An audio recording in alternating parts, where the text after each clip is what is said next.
Hey there, it's Cassie. I have a special card to share with y'all to celebrate Tailored Expression's 10th birthday. They're actually celebrating all this with a blog hop that includes 40 designers, so I was super pumped to be asked to join. And so I will have a link down below to Taylor's blog so that you can check all those out. There were a bunch of new products released last night, and I'll have a link to those down below as well. I'm not using anything new today, but I am featuring a great birthday set from a previous release, and I'm going to have all of those listed down below as well. I'm using the Bold Balloons and Dies set, the Bubbly stencil, and a bunch of inks from Tailored Expressions as well. So to get started, I have a piece of Neenah cardstock that is 80 pound. It's not real heavy, and I am doing some ink blending with some of those tailored inks. That first ink color I'm using is Potato Chip, and the second ink color I'm grabbing is Pink Champagne. I thought these colors would just go really well together and blend beautifully, and I was right. They ended up blending very nicely.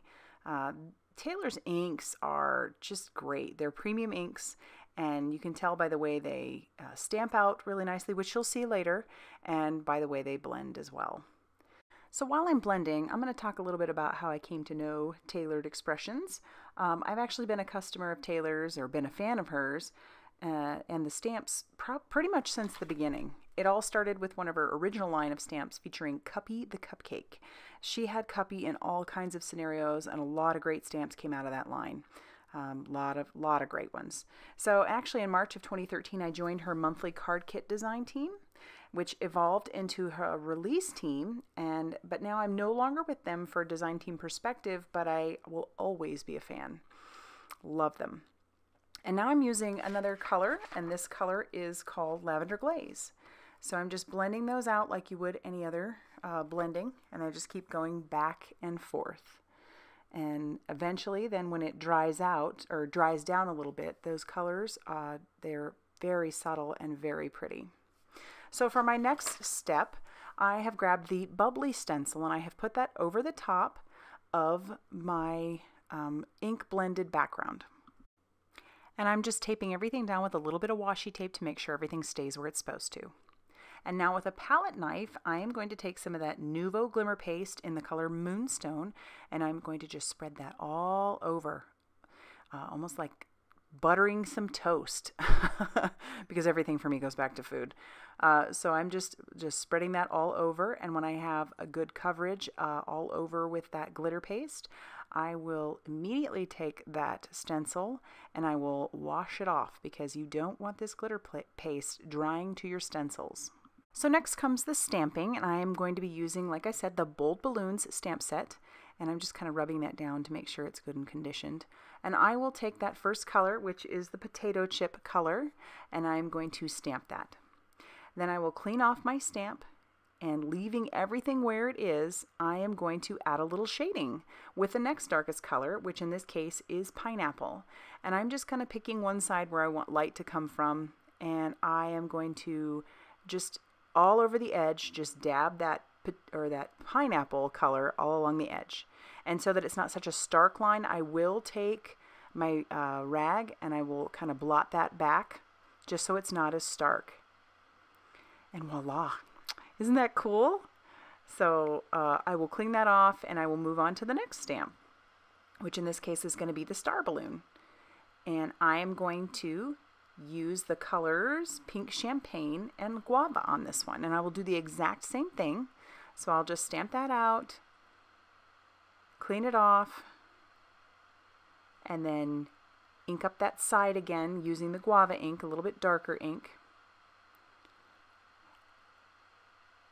And then once again take my cloth and kind of make it so that that line isn't so stark. Stamp that down. And there you go. And those colors do dry a little bit better, or not better, but they dry a little bit more. So what I'm doing actually is going over it one more time, the whole thing with the Pink Champagne, and that kind of dulls that color back just a little so it's not quite as dark. And then I'll move on to the big heart balloon, and I will use the Lavender Glaze and Plum Punch. These colors are so pretty and vibrant. And as you can see, it looks like it's a little bit, splotchy when it first stamps, but that dries just so smooth. So grabbing the Plum Punch, I'm doing the same thing. And I'm actually do this with I forget how many I stamped out exactly, but I won't show you all of it because it's the same thing over and over again with all of those stamps. And I just keep going.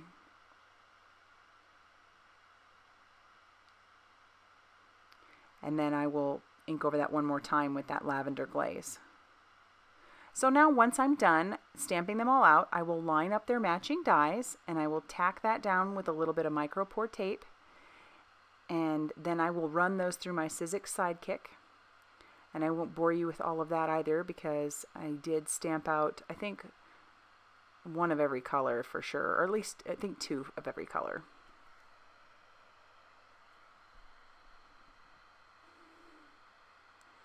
And then I'll have all those done. To attach the string to each of my balloons, I'm going to use a little bit of score tape, and I will put that on the back of each one of those balloons, more towards the bottom. So I'll show you this a few times so that you kind of have an idea of what I'm talking about, because I think I kind of do it off screen here.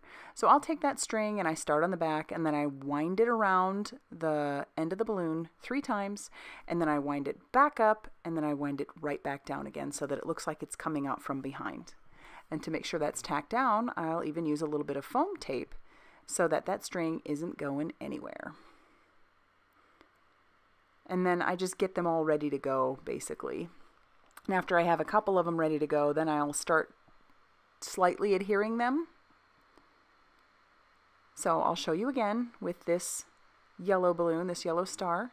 I'm using score tape on the back. Peel that off, take some string, and wind that around about 3 times. The star was a little bit more difficult, but I did wind it around about 3 times. Then I bring it up, and then I bring it right back down.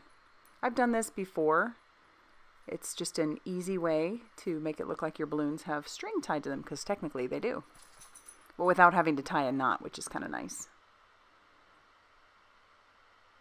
And so because I have so many of those balloons there, I didn't want it to overtake, you know, just kind of all that string and everything. So I start taking off the release paper on that foam tape and just slightly positioning those down. They are not completely tacked because I may change my mind. And as a matter of fact, I do change my mind on some of the placement. So I will just keep repeating that process. And once I have them all down like that, or all, you know, the same process for all of them, I have them tacked down, I will use that same score tape on the back. And then I will take the strings from the balloon and I will adhere that to the back. Pretty easy. And then I'll trim that down. So at the heart of Taylored Expressions is a mission to share joy through the gift of handmade cards. And as a part of their 10th birthday, Taylored Expressions is continuing that mission with the launch of a special Share Joy campaign focused on providing birthday cards to those in nursing homes and assisted living facilities across the U.S. To make as deep an impact as possible, Taylored Expressions is inviting card makers everywhere to join the campaign. So I will have a link down below to their Share Joy page so you can check that out and so that you can get involved. I'm hoping to send this one along with a few other birthday cards so that way we can make an impact, as much of an impact as we can. So now back to the card. All I am doing is I am tearing off some of that score tape because I want to make sure this stays in place, and I'm adhering that to a slightly larger piece of poppy seed cardstock. And then my card base is actually going to be some plum punch cardstock that I had cut down to 4 1/4 by 11 inches and then scored at 5 1/2, so it'll be a top folding A2 size card. And then I'm using some Tombow Mono Multi adhesive, and I'm going to tack my card panel down to my card base. For my sentiment, I just have that sentiment that says happy birthday from the set, and I have it put in my mini misting. I'm just trying to make it as straight as possible, and I'm just going to be using the same white cardstock that I had used before. This is just some Neenah cardstock, and I'm going to ink that up with poppy seed ink and stamp that onto my cardstock. Well, I put it on a piece of transparency first just to make sure that it would stamp straight, and then I stamped it onto my cardstock. And now I will trim it down with my Fiskars trimmer. And now these sentiments are typically supposed to be, they go on the edge of a balloon, but that wouldn't have worked with my background. So I stamped this on the paper, and now I'm just trimming off the excess, so it does look like that loop just goes off the page. and I am using some foam tape on the back of that, and then I'm going to put a fishtail banner on each edge, just because I thought it needed a little extra something. And when I am done with that, that will actually finish off my card. So if you liked this card, I would love it if you hit the like button, and go ahead and subscribe if you haven't done that already. And check out all the links below. Check out that blog hop, 40 different designers. There's going to be a lot of inspiration. So as always, thanks so much for stopping by.